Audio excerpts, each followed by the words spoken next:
লেবাননে সাধারণ মানুষের ওপর আকাশপথে বর্বর হামলা চালাচ্ছে ইসরায়েল। নিজেদের পরাজয় এড়াতে স্থলপথে হামলার সাহস করছে না দখলদার রাষ্ট্রটি। বিপরীতে এখনও তাই নিজেদের চূড়ান্ত রূপটি দেখায়নি হিজবুল্লাহ। বলা যায় ফাইনালের আগে খেলছে সেমিফাইনাল। রকেটের সাহায্যে মুহুর্মুহু আক্রমণ চালানো হচ্ছে ইসরায়েলে। রকেট হামলায় কার্যত রণক্ষেত্র বেনিয়ামিন নেতানিয়াহুর দেশটি। কয়েক ডজন ক্ষেপণাস্ত্র দিয়ে দেশের সেনা বিমান ঘাঁটি এবং অস্ত্রাগারে বিধ্বংসী হামলা চালিয়েছে গোষ্ঠীটি। দেশের মেগিদো সামরিক বিমান ঘাঁটিতে ৩ দফায় হামলা হয়েছে।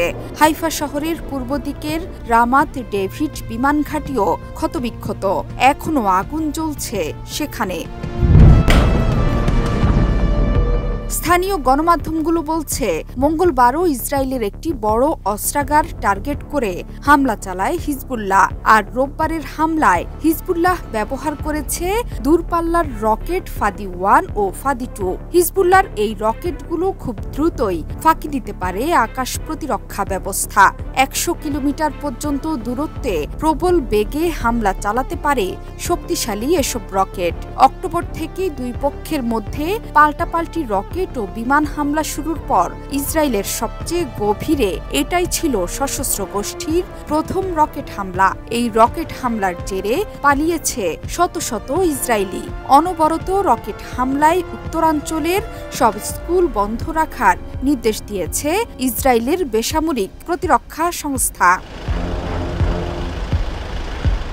ইসরায়েলের সামরিক বাহিনী লেবানন থেকে 10টি রকেট ছোড়ার কথা জানিয়েছে।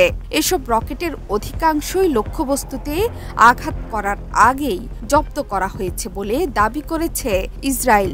এর আগে শনিবার সন্ধ্যায় দক্ষিণ লেবানন জুড়ে কয়েকশ বিমান হামলা চালিয়েছিল ইসরায়েল। সামরিক বাহিনীর তথ্যমতে তারা উত্তর ইসরায়েলে বেশি মানুষের জমায়েতের বিষয়ে কড়াকড়ি আরোপ করেছে। এই অঞ্চলে দেশের তৃতীয় বৃহত্তম শহর হাইফাতেও চলছে কড়াকড়ি।